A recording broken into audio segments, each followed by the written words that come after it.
we're going to go over a quick video of LKP plus DR. So that stands for last known position plus dead reckoning. All right, so like I said before, we already went through LKP scenario, and you may have remember, you may have seen something called a DR worksheet there. So anytime that the Mariner gives you a position, you're going to run a LKP, last known position. Makes sense, right? The only thing with the DR worksheet is essentially they've been dead reckoning, and they believe their position is XYZ. What you're going to do there is you're going to add more error. Obviously, if somebody has a GPS position, we're going to put a lot of faith in that. If somebody's been dead reckoning, we don't have quite as much faith in it, so we're going to build in a certain degree of error depending on a few factors, which hopefully you talked about in your class already. However, LKP plus DR scenario, what we're going to talk about today, is when the Mariner is unable to provide you a position.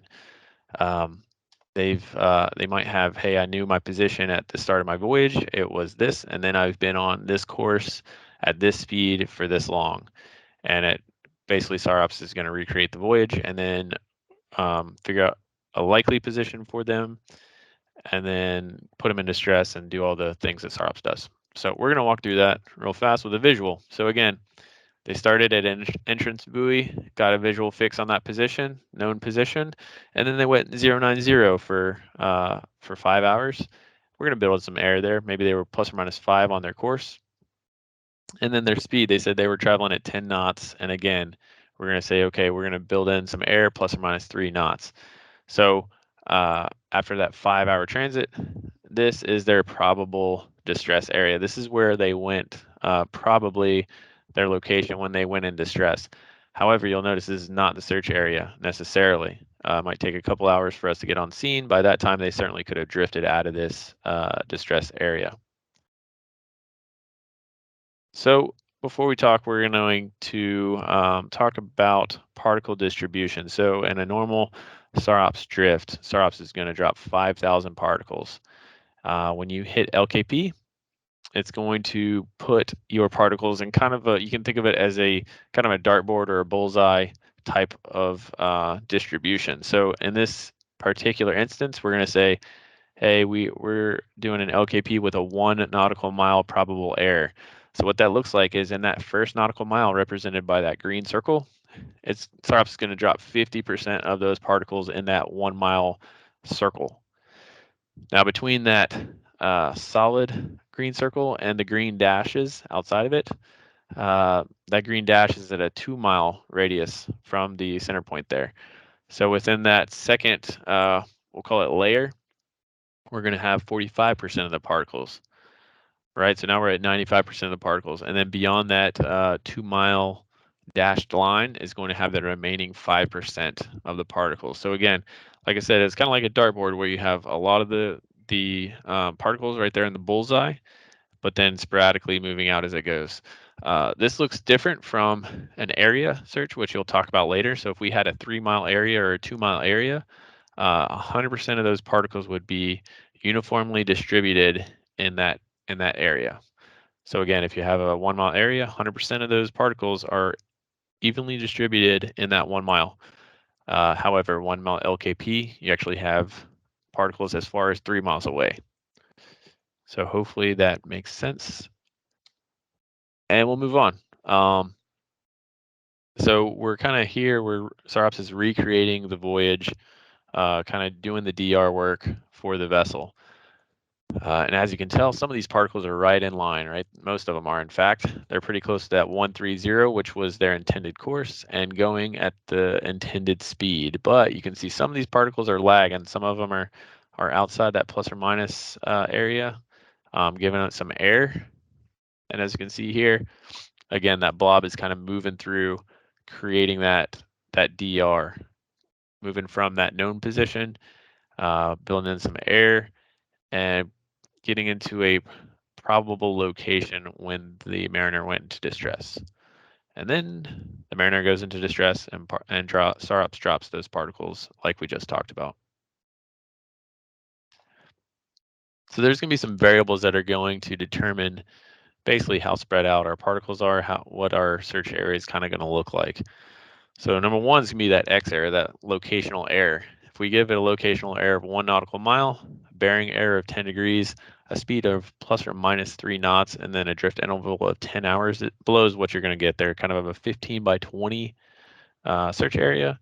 But then on the right-hand side here, we have much larger error. We have a 2 nautical mile error, 20 degree, plus or minus 5 on the speed, and then a longer drift duration of 15 hours, and you can certainly see that that search area is much larger. It's a 30 nautical mile by 40 nautical mile. So these inputs matter, right? So the variables that we're putting in there, the error that we're assuming certainly matters, and it's going to have an impact on what SAROPS drops down as its search area. Hopefully everybody understands that. So we're going to run a quick scenario here in this video. For the rest of the video, I'm going to go over it very quickly just to show you guys SAROPS this scenario for the first time. And if you have questions or want to dive deeper, we certainly can do that in the live instruction to follow. So at 1625 Zulu Sector, Virginia received a distress report from the pleasure craft Nova, reporting that their boat was on fire and taking on water. The fire is out, but they're unable to control the flooding, and they're not able to provide that current position. So automatically we say, hey, we don't have a current position, but they can give us the information about them dead reckoning. So we're going to go LKP+DR. Before losing comms, we're able to figure out that they're a 36-foot cuddy cabin. They have 3 POB. They got underway this morning, and they passed the local entrance buoy around 1430. And we have the position of that buoy. And then they headed out on a course of 120, give or take 10 degrees. They haven't been turning, which is nice. The courses remain constant. And then they're running at a speed of about 28 knots, give or take a few knots. And then they have 3 POB as far as 3 POB as far as PFD, life jacket information, is unknown. So when we get to that point, we're going to talk just very briefly about making some assumptions. So next, we're going to go into SAROPS, and I've cheated a little bit, and I've already put in the location of that buoy. So this is right here. All I did was I went up to icons here and added a new icon, a small green X. And one of the ways you can start a new case is if you click on that icon, just go to new case. And we're going to call this case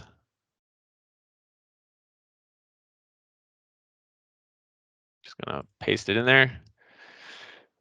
The Nova LKP+DR workshop. And then 1234 is going to be my code. You guys have already been through a lot of this stuff, so I'm not going to go over it specifically. If you have questions, you can certainly go to the previous video. I guess our unit name's not 1234.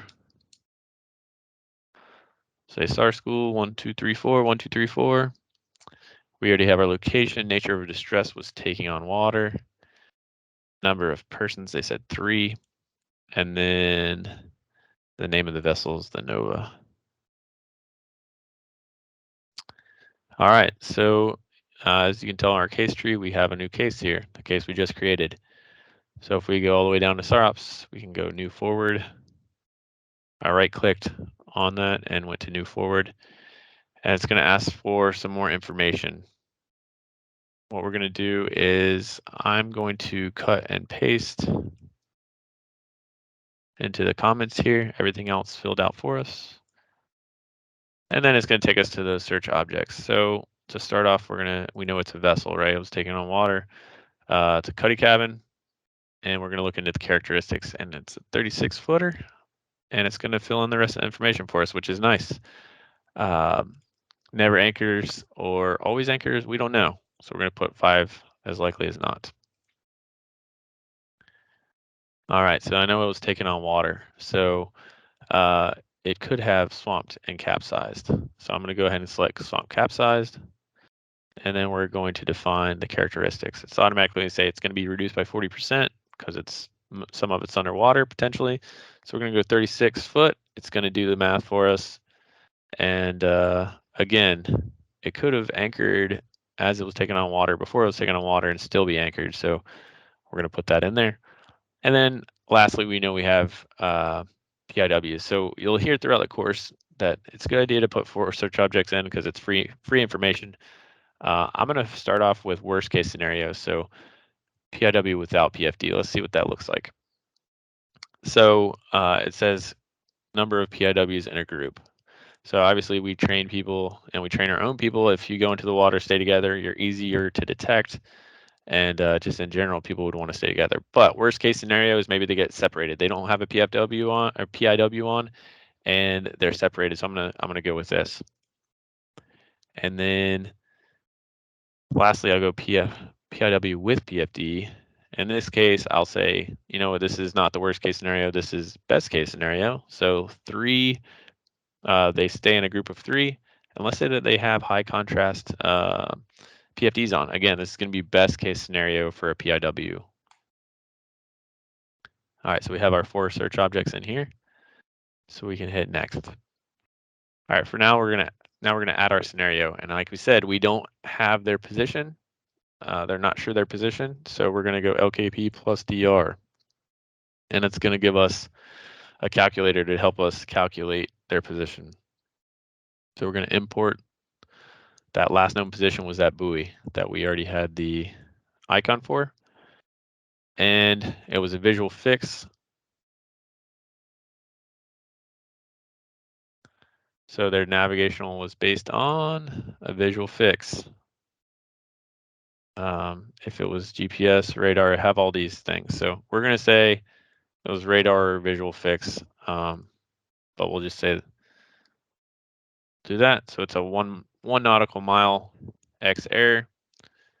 And then their last known position. This was their last known position time. So this was the time that they were at that buoy.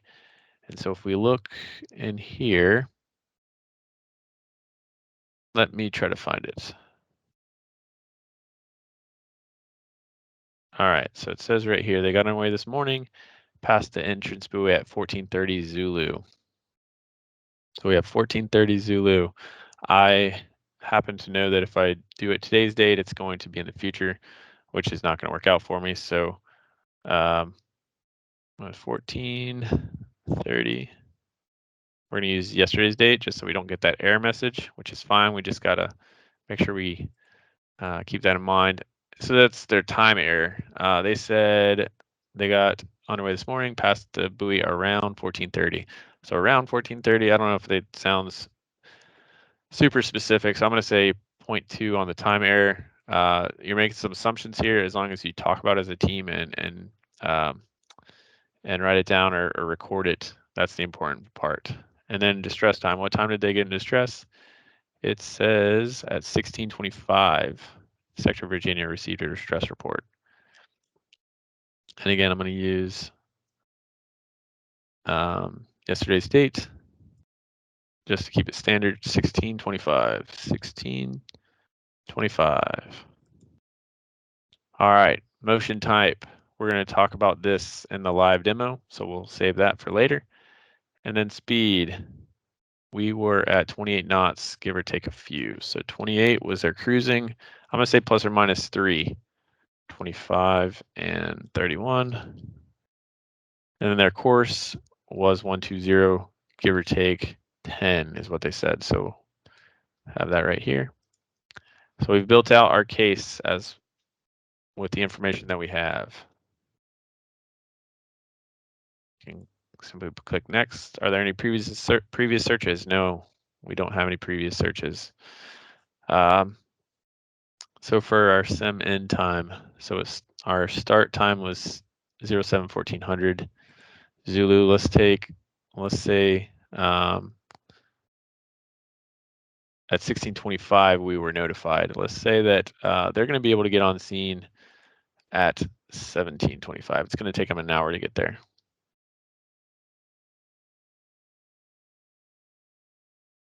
First asset's going to be there 17:25, and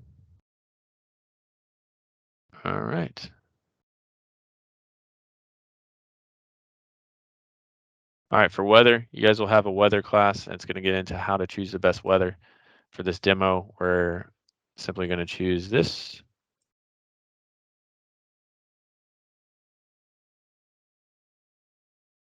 Oh, that is not good. See how half of the area of interest window doesn't have weather for it, so we're going to say, oh, that's not a very good one.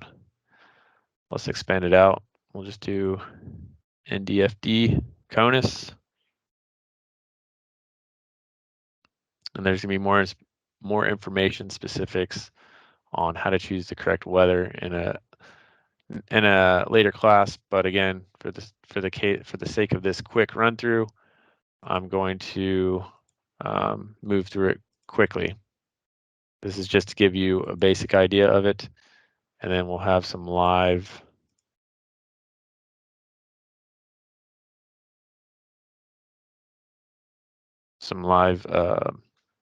training later.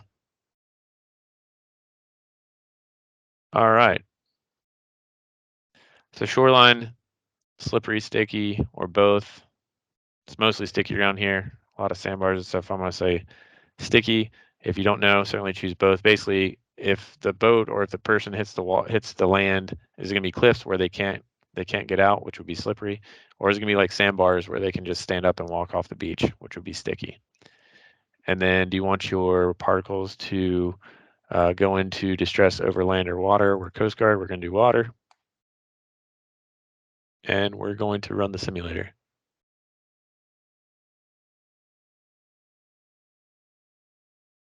Hopefully, it doesn't take too long.